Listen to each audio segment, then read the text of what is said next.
because our music isn't working live from Washington temporarily, the TARDIS in Florida, the Thunder down under, and the Bunny Pen in Ottawa, Canada. It's Got Mead Live, who is without music this week because the music was running and now it's not. I don't know why, and I don't have time to mess with it. So welcome to the show, and we're just going to go ahead and get things going here.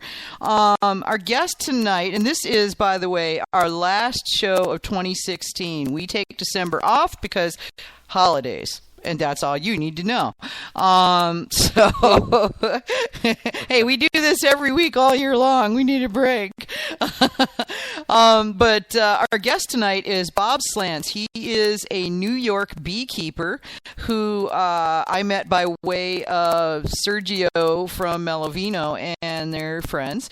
And Bob is also a mead maker. He is a home mead maker. So this guy is not in any way professional. He just loves to beekeep and collect the honey thereof and turn it into delicious alcoholic beverages. So we should have a lot of fun with this, and I think we're going to do more of that. So any of you listeners out there, if you think that you've got a fun backstory or neat recipes or just something you'd like to share with the greater mead community, email me at gotmead@gotmead.com, and we're going to try to do more home mead makers / people interested in things relating to mead. That includes beekeeping, honey processing, what have you. So, drop me an email and let's talk and let's see what we can put together, because I'd love to have some of you guys on the show. And David, if you're listening, I'm probably going to drag you in, so just be warned. So, what are we drinking tonight, AJ? I am still working on that one bottle of Chateau Chevette maple mead of unspecified age. This is why I need to label everything as soon as I bottle it. There was a slight crackle in my headset when you said that, and it sounded like you said nipple mead, and I was going to go, what? I haven't gone that far. I have chucked the odd car part in, but no, I haven't made nipple mead yet. No, okay. No, maybe car, later. Okay, car parts are okay, though. I run it through the dishwasher first. Well, there you go. That reminds me of one time we were making bacon, but that's another story. Well, I cracked open. I went rootling through the box that David Webb sent me and pulled out a bottle of sweet sourwood mead, and it's a lovely sourwood traditional. It's on the dry side of sweet, so it's not 100% sweet, which is good, and too sweet is too sweet, but it's just got lots of wonderful flavors, this beautiful sort of reddish gold color, depending on the light you're looking at it in, and yeah, nice. I like it. It's you can definitely tell it's sourwood, and I see that the fruit flies have already discovered it. Somebody was having an unauthorized drink here, but it's I like it. It's really nice. Thanks, David. This one's good too, and I'm going to start the hunt to collect Washington meads for you and send you that box full back soon. So we'll definitely put something together on that. We are doing something a little bit different tonight. We are doing a live Skype chat for any listeners out there that want to join in. It occurred to me that not everybody is totally into the whole Twitter thing, and for that matter, I'm not on Twitter as often as I probably ought to be. So we set up a Skype link. So if you go to the show page on gotmead.com and you go to today's show update, you'll find a link to come to Skype, and it is, and I'm going to say it here, but you may want to go to the show page and just click on it. It's join.skype.com/S capital S capital O GO capital U 0 6 H C as in cat V capital V as in Victor 7 S as in Sam. So yeah, so you want to go to the show page and click on that because you probably won't be able to get that one. But it's also on the Got Mead Facebook page, on the Got Mead Facebook group, on the Got Mead patron group, in the American Mead Makers Association group, in the Australian Mead Makers group, and in several other mead groups on Facebook, and you can just click the link straight from there, and you can join us in the chat on Skype. We have an open chat group for anybody that wants to come on, and we'll be talking back and forth, answering questions and passing questions to Bob Slanz, who's coming in by phone, so he won't be able to see our chat, so we'll have to let him know about that. But this is kind of a new thing, so bear with us as we kind of ease into this thing and see if this is going to work out for us. It's just something new we want to try. But let's see what everybody thinks, and we'll play it by ear. But all right, Hamish. So what are you drinking besides espresso? Anything? I'm having my espresso cappuccino with a hint of caramel. Oh. I'll open a bottle later on. Maybe. I think I'm in the mood today. Yeah. And we got Manny with us this week. He was out for work-related issues last week, so we got him back. So, Manny, are you able to unmute yet? Yeah, I'm here. Ah, cool. So what you drinking, son? I am drinking my Meyer Lemon Jome, which I'm bottling this week, and it's actually came out really, really nice. It tastes like a lemon Jolly Rancher. It's wild, fantastic. Yeah, really, really good. My favorite Jome, hands down, way above the orange. It's because the sourness of the Meyer lemons, with a hint of orange, kind of just balances out all the residual sugar that the Jome has, which made it a little bit too sweet for me all the time. So it's really nice. Yeah, I recommend I find that too. Yeah, I recommend everybody make their Jome with Meyer lemons if they can get them. And for those the of only, you, the only downside to the Joe with the Meyer lemon is I find it takes just an extra month or two before it's quite at the same point that it would be if it was just made with oranges. But the flavor difference is well worth the wait. Oh, yeah. Absolutely, yeah, and it does take a little bit longer. Yeah, maybe 4 to 6 weeks longer. Yep, you're right. Now, are you guys using the whole lemon as per the recipe, or are you just using juice and zest? Whole lemon. Oh, really? Even the pith? Yeah, as per the recipe, same here. How much bitterness did you get from the pith in that? None. Really? Wow. None. I don't get any from oranges when amount. I do one. And for those of you out there who may have been hiding under a rock for the last 20 years in the mead industry, Jome stands for JAOM, Joe's Ancient Orange Mead. And if you don't know what that is, and I'm sure most of you do, but if you don't, go to gotmead.com, go to the forum, so gotmead.com/forum, and then just put in the search box, Joe's Ancient Orange Mead, and you'll get about a gazillion hits. So it's... Yeah. Including one really, really, really long thread with something like 2,000 or 3,000 hits. Oh my God! Go to the very first page of that one, or the very last. I can't remember how it's the first page. It's at the beginning. Go to the very first post, and that should have the recipe. Mm-hmm. Yeah, and that's also, I believe, favorite. I think I've got that stickied in the newbies forum as well. Yeah, that's a great gateway mead. Yeah, there are those who would argue that, but it's it's what it is. It's a great beginner's mead. I think a gateway mead is more applicable to bringing people over from other forms, like a braggot or a piment is a really great gateway mead to move from the other forms. I mean, even though there are those who suggest that it can create bad habits, and I disagree because I made Jones and I have managed to let go of quite a few of my bad habits, but I think that one of the neat things is that it is practically, if you follow the recipe, it's practically guaranteed to work, which means you get your first mead's a good one instead of your first mead going, what the hell did I do? Which is, I've seen a lot of that going on lately, and it's disappointing for those people because they're like, well, honestly, it sucks. It didn't work, It's an indicator. Can you follow a recipe? Well, that too, yeah. Because it says in there so many times, just don't question. Just do this. No, what part did I tell you not to do? Don't do that. Don't touch that. Don't touch that. Don't you look. Yeah. Okay. I like how at the end it says, if you can, in fact, he says at the end, if you can't do this, then maybe mead making isn't for you. Yeah. Yeah. Okay, we're going to get Bob in here now and see what's going on with him. Now, he's the one that I think he lives in one of the 5 boroughs in New York City, so he may be, I know we talked about urban beekeeping. This may be the person that can help us with that, because I know a lot of people have been interested in that.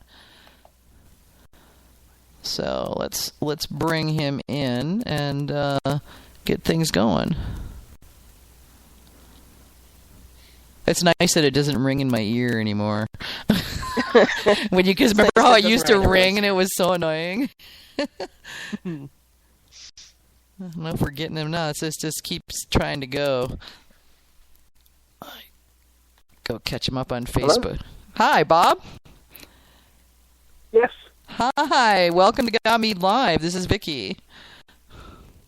Hi, Vicky. How are you today? I'm doing good. Thanks so much for coming on the show. We really appreciate it. No problem.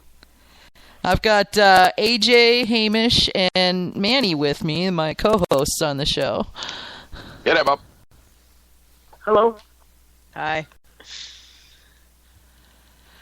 So, we've been talking a lot about beekeeping over the last month, and you got suggested to me by 3 or 4 different people, so, I really wanted to get you on here. But one of the things that I was wanting to hear more about, first I'd like to get your story, but after that, we're all kind of interested in your thoughts and input on the concept of urban or suburban beekeeping, because you live in and around a big city area. But before we get to that, let's learn a little bit more about you. I mean, we got your story, but the rest of the world hasn't necessarily heard it yet. So, tell us a little bit about how you got into, beekeeping. About 8 years ago, the guy who lived across the street from me, he had 2 sons. One was about 2 years older, and one was about 2 years younger than me. So my brother's 18 months younger than me. So we were all friends. And my father and the gentleman across the street were great friends, too.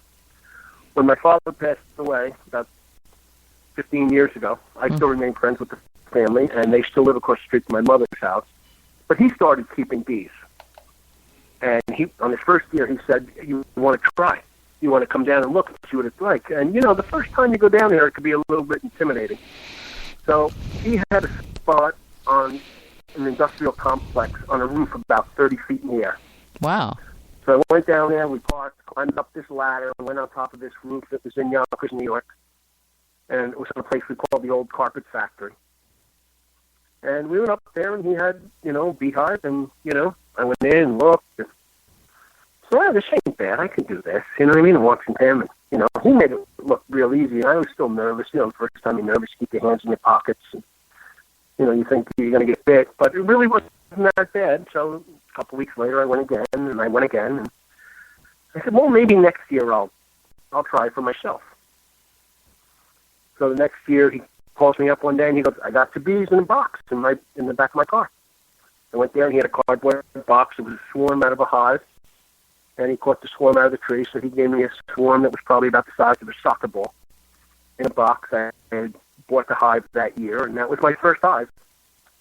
And I got through that winter, and I pulled about 60 pounds off that. That was in Yonkers, New York.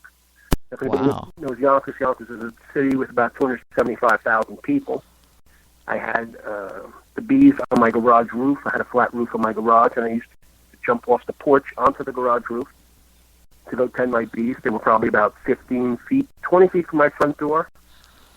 And on a quiet night, you can actually hear the buzz in the summertime of a large hive from my front door.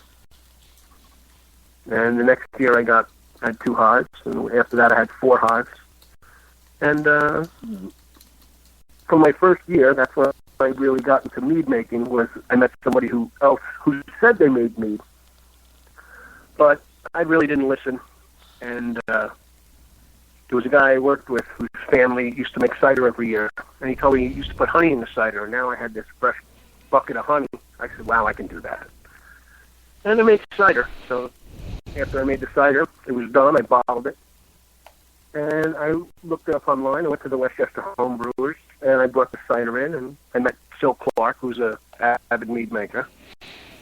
And there was a couple other guys there, Ken Hettinger,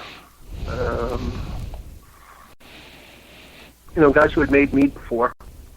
And, went from there. It just escalated. Very cool. And I love the beekeeping on a roof. So was your first hive up, like, on a building somewhere or in an urban area? I mean, it was on my garage roof. Okay. Yeah, I was on an 80 by 100 lot. Huh. And I had ended up with 4 hives on that roof. Wow. And the guy who taught me, he ended up with 20 hives on a roof a couple miles away. That was on top of, the old carpet factory, and they were all lined up there. I think he had 12 there, and he had 8 on a different roof. Wow. So in the city, you'd have 12 hives all on one roof, and you're not concerned about the amount of feed available? No, you know what? There really wasn't too many bees around, and you could see by how much you're bringing in. I had one hive one year that took 200 pounds in Yonkers, and if you're looking at northeast Yonkers, you have some large sloughs of, green, which is the big park down by the river. There's Untermeyer Park. There's over by Sawmill River Parkway going up. There's Leonard Preserve, and there's, the bees cover about 5 miles if they have to. If they don't have to, they're going to go to the easiest food source around.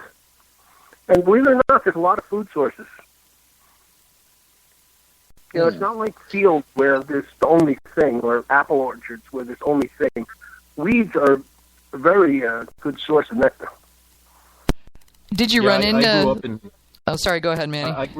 I grew up in Queens, in Forest Hills and Kew Gardens, and you'd be surprised how much greenery there really is around, trees, like grass everywhere. It's probably really easy for bees to find food all over.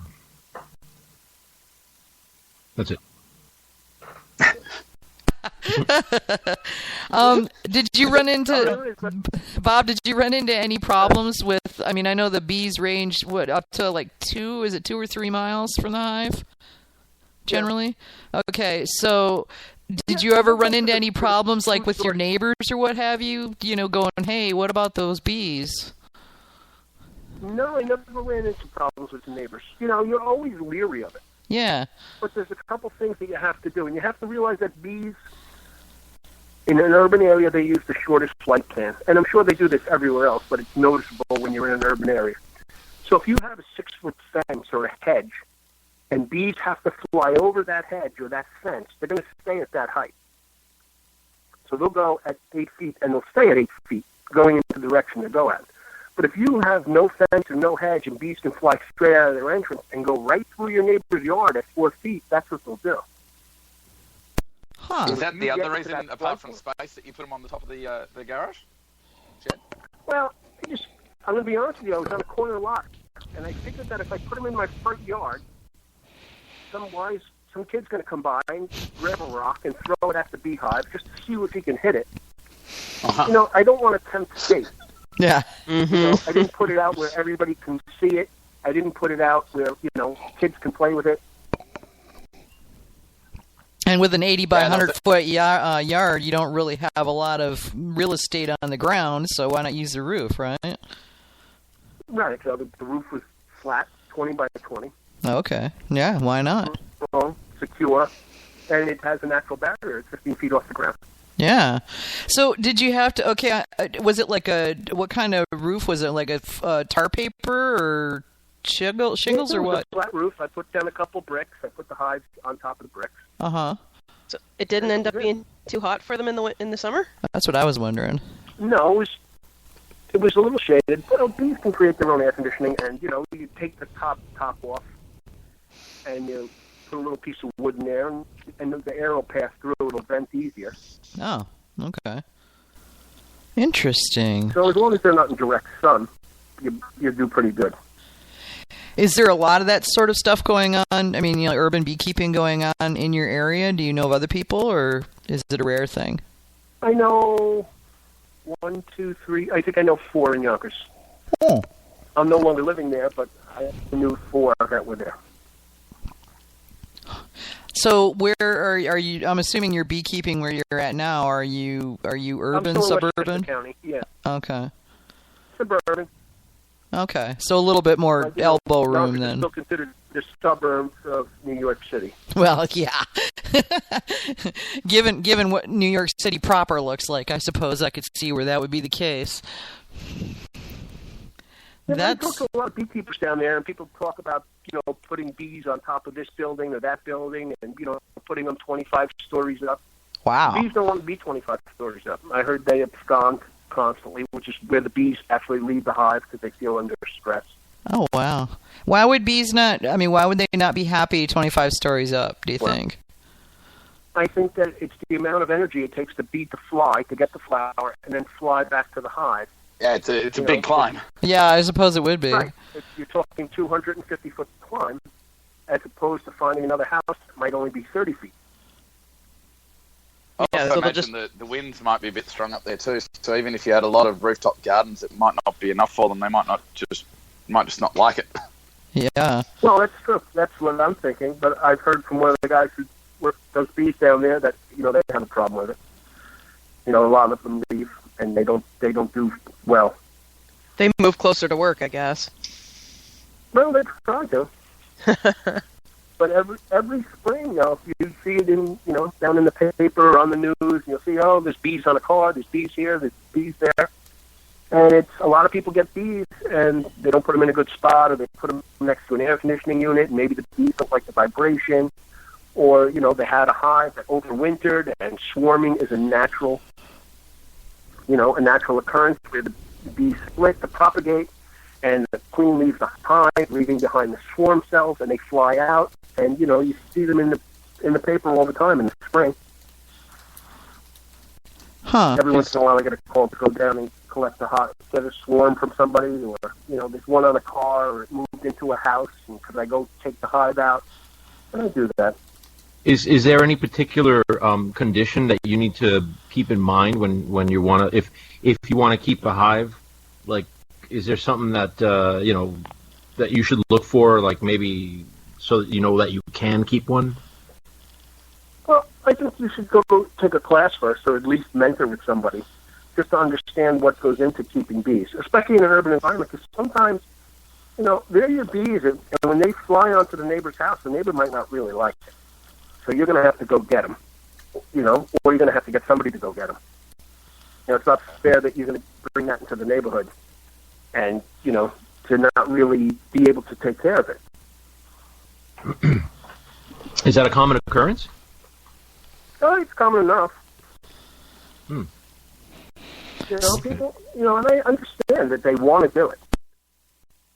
But sometimes people get in over their head, and it's not, if you lived on a farm and they flew off into the woods, nobody would care. But into the city, when they land on your neighbors and on your neighbor's crabapple tree, they want the bees gone. Or their fly screen door. So I've heard of you have them. the choice. You can go get them, or you can leave them there. Yeah. Yeah, they land wherever they go. They land. Usually wherever the entrance is, a couple hundred feet. Do you go? Are you one of the crowd that goes and rescues swarming bees when that happens? Usually I'm at work, but if they're still there, I'll go get them, or I'll call somebody and go get them. Okay. I've cut them out of people's houses before. If there's an opening, I'll rip down the walls and take the hive out live. Oh wow! And I'll cut up the comb and I'll put them in boxes, and I'll get the bees out like that. I've never heard of anyone going to that effort before. They normally get poisoned in that situation. I don't know. They do that here in some places. As long as they're not that aggressive, I don't really wear gloves, or I'll just wear a veil on my face. I'm worried about getting stung in the eye or the face, but the arms and hands, I really don't mind. I took one out in Scarsdale this year, and that was behind a slate roof, and I ended up 25 stings for the day, which I didn't think was too bad. And it was a sizable hive. I guess you get used to it after a while, right? I suppose. Yeah, I guess you get used to it. No one ever likes getting stung in the face when you say, you look like you hit the softball, but my hands really, it's not even, I feel it for a couple seconds, and that's all. You go right back in. Oh, okay. Is that because you're used to it, or is it just because you're one of those people who doesn't have a big reaction? I mean, I find them to be painful myself, but that's, you know. Well, they were painful. You get used to it to a certain degree. Yeah. I'm not sure I could get reconciled to 25 stings. That feels like, Yeah. You'd be surprised. A couple of years into it, a lot of people, you start wearing gloves, and then you realize that the gloves sometimes agitate them, and you'll feel like as you're working the hives, if you have big, thick leather gloves on, you really don't get a feel for the hives, so you start squashing the bees with your fingers. And you realize without protection that you could be a little bit gentler, and you start to be more conscious of your movements, and you start to get stung less. And do you think maybe it's because after a few years you're kind of like they do with the snake venom? Your body's gotten used to the venom, so you don't welt up or anything? Well, I don't welt up, but I know another beekeeper in upstate New York, and all of a sudden he was a beekeeper for years. And then one day he got stung and he had a reaction, and he passed out on the floor of the hospital, walking into the emergency room. Whoa! Some people, some people get better with anaphylactic shock from it. Some people don't. And some people can do it for a long time, and they build up an allergy over time. I had a friend who was doing commercial pollination with bees that don't make honey for a while, and she had to get out of it because she was getting too allergic to them. Oh. Whereas other people get just, it's like getting allergy shots, a small amount of it every so often, and you're actually getting less and less allergic to it. I guess it depends on the individual. It really does, yeah. I know that you can develop allergies that you've never had before. I've seen that happen, and it happened for me. I mean, I spent my whole childhood playing in the woods and practically rolled in poison ivy any number of times and never had any problems. In college, I climbed out of a gorge through a patch of poison ivy without realizing it, and looked like I had the measles by the next day, and was very itchy, very, very itchy, and that was the price I paid for learning how to rappel. But it was fun, right up until the poison ivy.